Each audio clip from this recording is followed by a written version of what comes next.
Il s'en est fallu de peu pour qu'ils n'en viennent aux mains. Parti de Caracas, ce cortège de l'opposition a rencontré sur son chemin les gardes nationaux vénézuéliens. Prétendre que l'aide humanitaire n'atteindra pas le Venezuela est un acte de cruauté. À l'image de leur meneur, ces soutiens de Juan Guaidó souhaitaient rallier la frontière colombienne, Cúcuta, où l'aide humanitaire américaine est bloquée depuis plus de 2 semaines. Ce vendredi soir, le milliardaire britannique Richard Branson y organise un grand concert caritatif, le Venezuela Aid Live.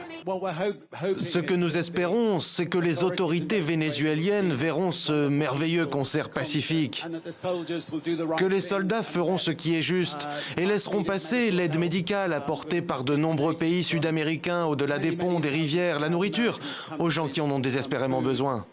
Dans le même temps, à quelques 300 mètres de là seulement, de l'autre côté du pont Tienditas, au Venezuela cette fois, c'est le président Nicolás Maduro qui organisera son propre concert ce soir et jusqu'à dimanche, Hands Off Venezuela, pour dénoncer quant à lui l'agression américaine, une intervention des États-Unis dont s'inquiète également la Russie.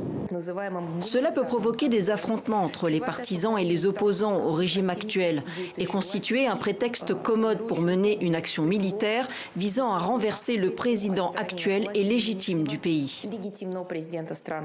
Dans ce duel d'influence, la Chine vient elle aussi de s'opposer à l'acheminement de force de l'aide humanitaire américaine.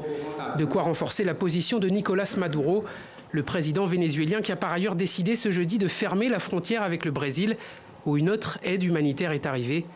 Il menace désormais de faire de même avec la frontière colombienne.